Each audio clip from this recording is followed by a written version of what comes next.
Hello, I'm Jason Talbot, and I'm here to talk to you today about the art of being a better lovemaker, to anticipate the needs of the ones you love, to explore techniques designed to surprise and delight, to be a more responsive lover.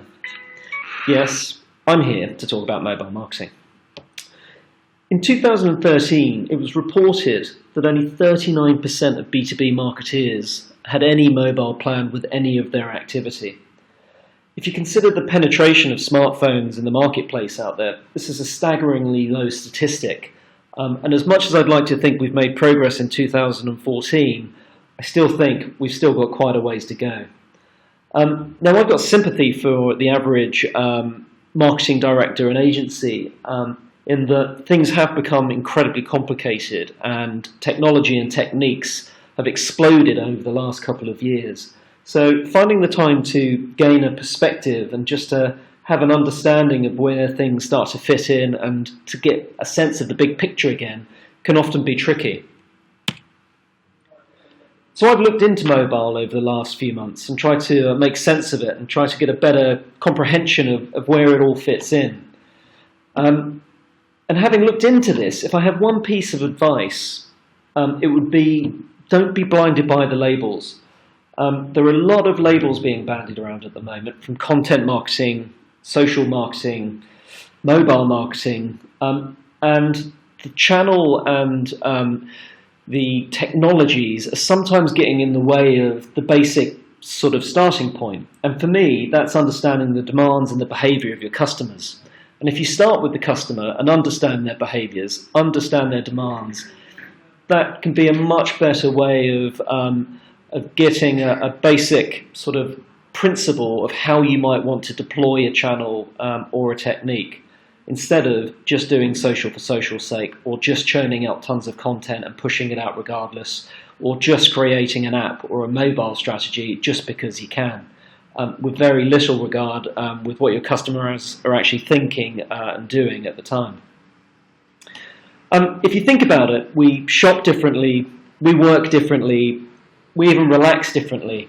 And these are all mainstream behaviors that quite simply didn't exist as recently as 2 to 3 years ago.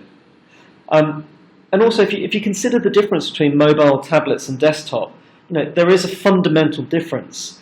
They are more personal, they're more portable, they're more immediate. And mobile, comes with a different suite of technology, from videos to scanning to global positioning to gyroscopes. These really do change what's possible and how you can enrich a customer experience through the use of smartphones and mobile-based technology. Now, personalization and relevancy is key, and I don't think there are any static targets on this. So finding ways of constantly monitoring and keeping in touch with what your customers, employees, or prospects are thinking and doing, I think is incredibly important. If I take myself, for example, I'm having a baby next week. And the only reason I know that is because my mobile app told me. I got an alert this morning. It told me that my due date was next Monday and that my child is the length of a leek. I don't know why they make vegetable sort of comparisons. It's slightly upsetting. The photograph that you're looking at, that was taken by my mobile. I then shared that to my immediate family via SMS. And I've got a tool for next week, again, on my mobile, that's going to allow me to keep track of contractions. It's all quite remarkable, really. And they're all things I take for granted. I've not had to especially work or over-consider to use these features. They're largely all free. I think the freemium model continues to grow. But Mothercare and Boots have all been there for me all the way through the process, through this freemium model. But I don't think it's a coincidence that last week I spent up to £800 on a pram in Mothercare versus John Lewis. Traditionally, I would regard myself as very much a John Lewis kind of person, so something's influenced me there somewhere along the lines. I'd like to think most of us understand the ubiquitous nature of mobiles. They're absolutely everywhere, and for the majority of people, we have an absolutely irrational association or relationship with our phones. We just cannot bear to be without them.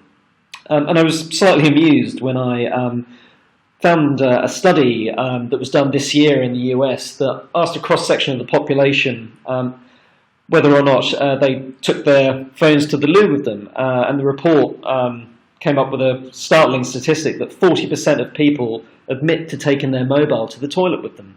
40%, that's absolutely incredible. If 40% are admitting that, I can only imagine the reality is up there in the 60s, 60 plus sort of percent. As much as that's an amusing sort of stat, it does show that we are always connected and always looking for distractions and usage occasions through our mobile devices. I don't think laptops, even on their best days, would have that sort of toilet penetration if such an expression ever existed. So going forwards, just to end this section, just consider the fact that people have quite literally a literal love for their mobiles, and that's quite different to the relationships people have with their desktops or their laptops. The relationship is more personal, it is more portable, it's more immediate. And remember, before you fall in love with the technology and start doing mobile for mobile's sake, try not to go mobile first. Always try to go customer first. Make the things that you do driven by insights of how your customers are behaving, what their needs are, where they want to exist with you. So very much customer first over mobile first from our perspective. So, new section. Our customers are thinking and feeling very upwardly mobile these days. They want to be better connected, they want to speed up their day, they want brands to add value, to reward them, to even entertain them. Things are changing. And, don't let the MD in the boardroom bully you. This isn't just for kids. If you look at the statistics on this chart, almost every socio and age demographic has an upwards trend. I think if you look at the 35 to 54-year-old demographic there, combine that with the ABC1, you can see that there is, quite frankly, a startling penetration straight all the way through. And don't just think demographics, also consider psychographics. If you put these statistics together with people that value tech, that value convenience, speed, ease of use, I don't think it's a massive stretch to consider how much of our target audiences that we're looking for fit within that psychographic profile. And with these age and socioeconomic numbers also backing that up, mobile really is for everyone. Apparently we're on our mobile for up to 3 hours a day. I was quite surprised. That actually felt like quite a low number to me, but 3 hours a day. And if you consider about it, I'll take my average day.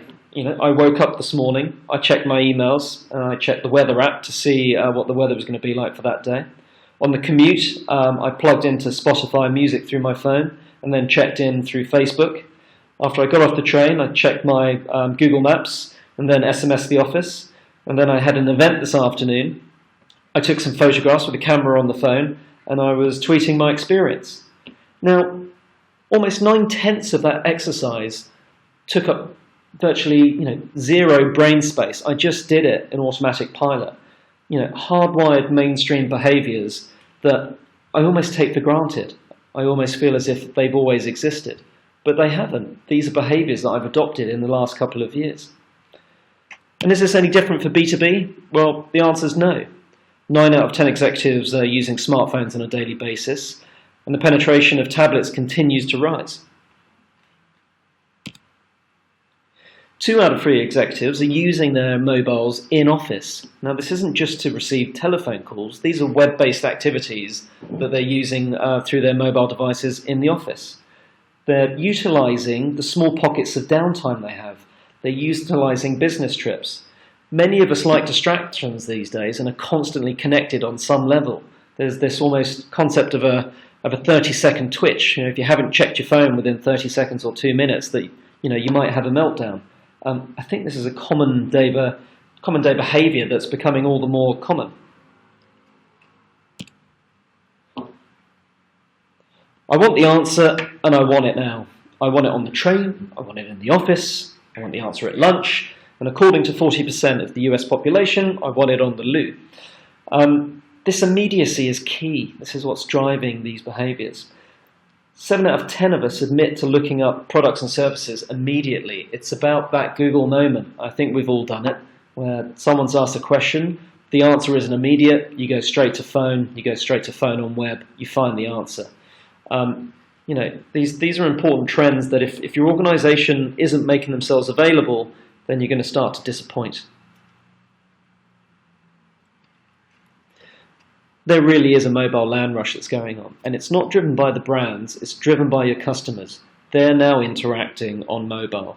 It's not only mobile, they're still on desktop, they're still at events, they're still picking up the phone, but mobile's playing an increasingly important role.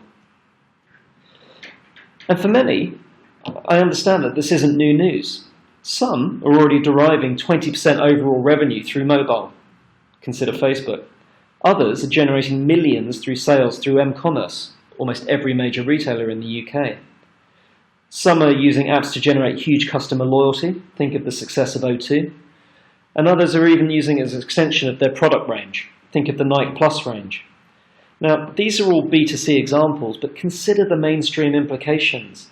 These things are touching us on a daily basis, and we're starting to come to expect them in all aspects of our lives. So as a slight closer for this section, I'd ask you to look into the customer insights and look at the behaviours and the demands that are being driven by your customer data, by your customer insights. Start to challenge the convention of a 9-to-5 day, and don't assume that it's only for your younger demographic. It's not. Mobile's for everyone. And in 2015, I think you have to ask yourself, do you want to be the disruptor or the disrupted? Because mobile's going to have a key role to play in gaining advantage against the competition. So, in this section we look at how do I do mobile? Well, as I've implied, look at the data. Look at what your customers are already doing. Look at what your competition are doing. Try to gain some insight and de-risk how you go into mobile. Let consumption behaviours be the guiding light. Think strategically. Find where mobile can slot into the marketing mix. Think critically. Try to resist the knee-jerk gimmicks, the things that are going to be easily dismissed by the board and aren't necessarily going to resonate with your target audiences. And trust your old marketing strategy instincts. Consider how you can improve marketing effectiveness, how you can aid sales interactions and make them more productive. How can you make distribution partners more successful? And critically, customers more engaged and more loyal.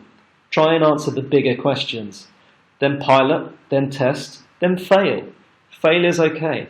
Then go again and then socialize the success. If we consider brands that we admire and we consider the innovators, they're not successful every time they try something. There is necessity to fail to be able to adapt, to evolve, to become more innovative. So don't worry about getting the odd thing wrong along the way. It's part of the journey.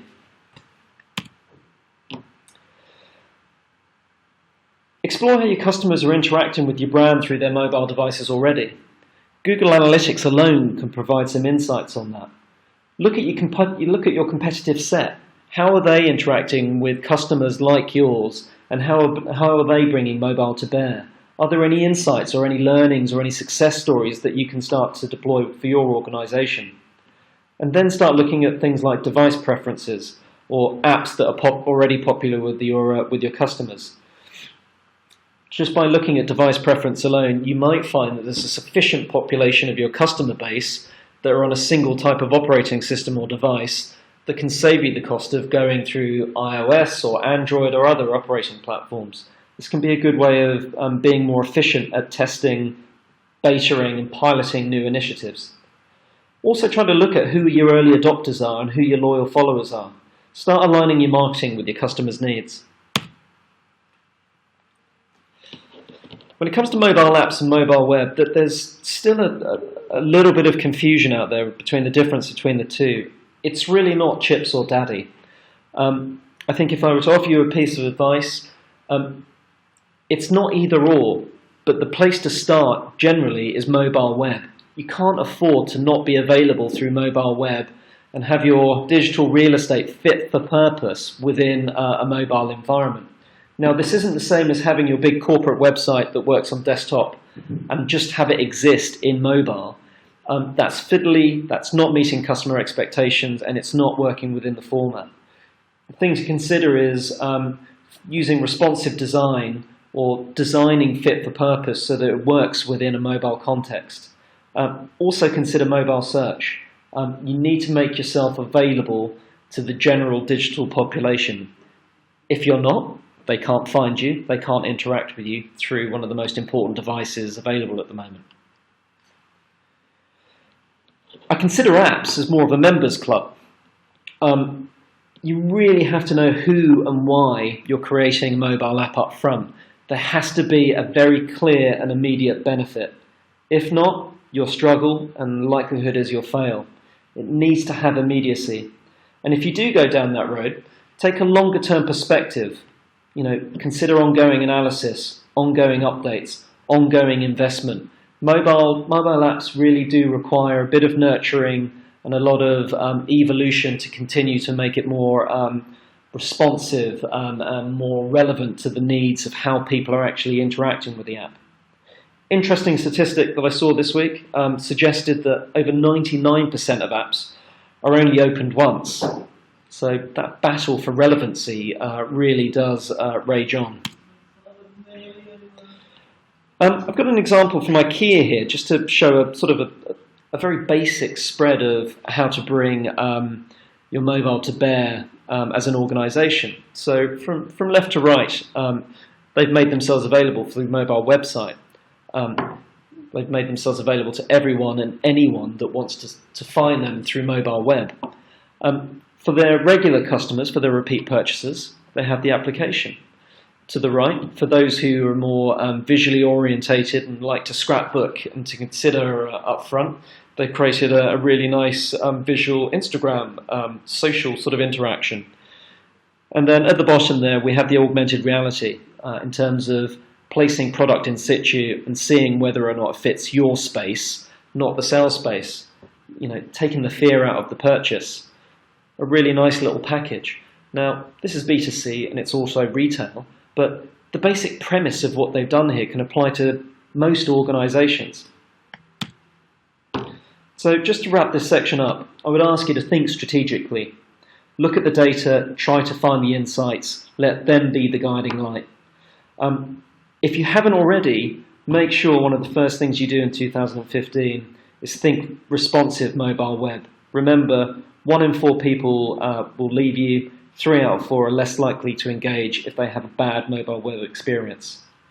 If you go down the application route, make sure you have clarity of purpose, you understand who and why, and the benefit is very clear up front. And then look across the marketing mix in the organisation and try and find the best way of bringing mobile to bear for your marketing plans.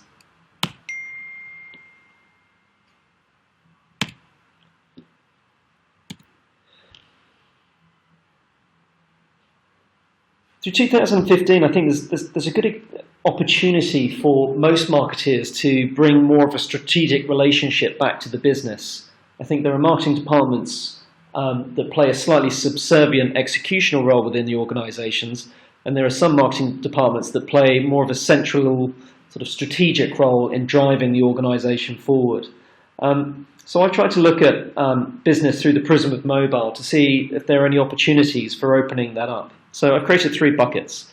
The first one's mobilising marketing, second one mobilising the enterprise, third mobilising products and services. From a marketing perspective, as we've already discussed, there's the role of mobile web and there's the role of applications, and I've covered that in the previous section. But there are a number of things that you can consider up front without going into too much detail now, such as mobile adverts, looking at in-app adverts, looking at location-based adverts, search. This is quite a cost-effective area at the moment, and you might find some cost savings. So if you haven't already, potentially divert some of your existing advertising funds and start experimenting to see how responsive that might be. Through 2013-14, we've seen many mobile adverts for B2B outperforming sectors such as travel, electronics and automobiles, which is quite surprising. And then there are other connotations of how you might be able to use mobile for marketing, such as connecting the offline and the online world. And you can do that using the features and the technologies contained within the phones. How you utilize SMS, QR codes, augmented reality, and increasingly NFC, near-field communications, to enhance events. You should also look to see how you can innovate brand positioning through mobile devices. You've got features such as cameras, gyroscopes, GPS. It's okay to be fun and engaging. Not every touch on the customer journey has to be rational or has to be directly rooted in a direct pitch. With so many products and services becoming equal, often the brand experience, likability, company for people like me can add value and can be the difference between making a sale, making the list, or not making the list. And then you can consider things such as mobile loyalty, mobile CRM, creating a contextual experience, a location-based experience, being able to serve alerts through SMS, being able to send coupons via mobile, coupon redemption. We're finding that coupons are on the rise through mobile formats and are incredibly valued if they're reward-based and adding value. These sorts of techniques are quite interesting through mobile, but I would put a word of warning in that you should consider this for trusted, loyal customer base that are going to allow you to deliver those personal moments. I don't think it's a prospect-orientated thing because there is governance and there are trust and security issues that need to be considered. One example for mobilizing the enterprise or being a bit more operational is tablets for the sales division. There's already quite a large adoption of this through the financial services and healthcare. But if you consider the features such as portability and speed of access, the highly engaging interactivity with real-time data, the fluidity of lead behinds, order facilitation, governance and regulation management, you can have all of these baked straight into tablet. There was a study by the Yankee Group in the US for enterprise organizations that had been using mobile-based or tablet-based selling. And they reported some staggering statistics, an increase in field selling time of up to 28%, an increase in win rates of 26%, a decrease in sales cycle time from 23%. Now, I'm not taking these statistics as gospel, but they're certainly worth considering. And if you put it into a practical consideration, think of the Columbo pitch, the Columbo moment. Not everything's presented in a formal occasion. Think of the lunchtime moment where the lunch is coming to an end, and all of a sudden, as the salesperson, you say, I just wanted to show you that thing. Now, if you pull out a laptop, you're going to have the person waiting there 3 to 5 minutes while the thing loads up. But with the tablet, you can literally pull it out the bag, have it up and open and in front and capture that moment in real time. And these little momentum shifts can really make the difference. They shouldn't be underestimated. Mobilizing products and services. So let's think about services and support. Let's think about areas such as manufacturing facilities, IT server rooms, healthcare facilities. These are highly complex environments, and the people using the technology, solutions and services within those environments need to be really equipped and on the ball in terms of how to bring these things to bear. So being able to support from a problem solving and a solutions perspective can be really important, and proximity and location can really be important within that sort of area. Consider the Amazon Mayday button. Is there a role for that in B2B marketing? Maybe. It's got to be worth considering. Enhancing products and services. The Hay Group are a enterprise human resources consultancy. They have a wealth of education and a wealth of how-to packs contained within the organisation. They've started packaging that up into an application suite so that people can access that information, that learning base in real time. If you think about graduates coming on, it's no good coaching these people in a lecture room and hoping most of it sticks. What about putting something in hand so that they can use real-time references, or in the 5 minutes of downtime they can swat up on an area that they feel unconfident about?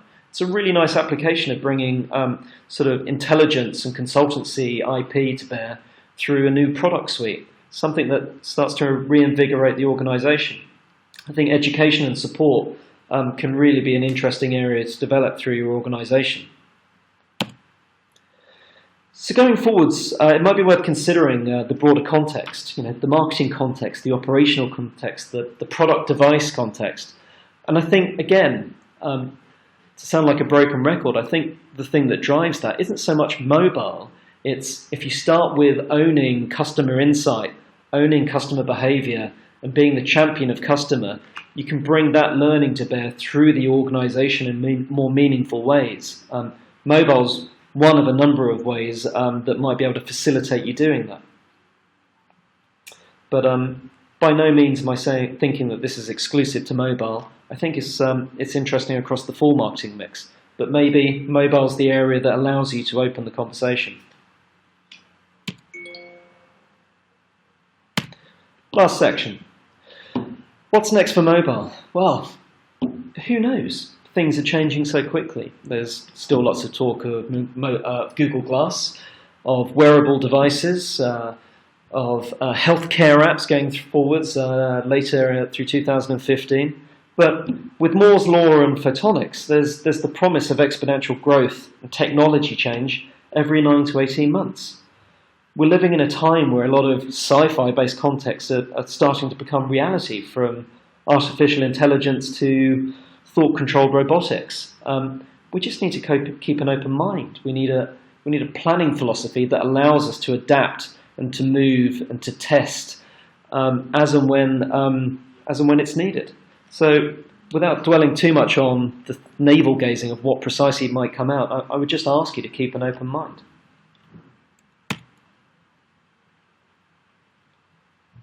So in closing, these days it's hard to imagine a life without mobile devices. In a time of ubiquitous smartphones, we have insurance against forgetfulness, we have access to an entire world of ideas, and we have something to occupy our attention almost all the time. Doing so with relevancy and in meaningful ways is going to prove difficult for us as marketeers going forward. But keep an open mind.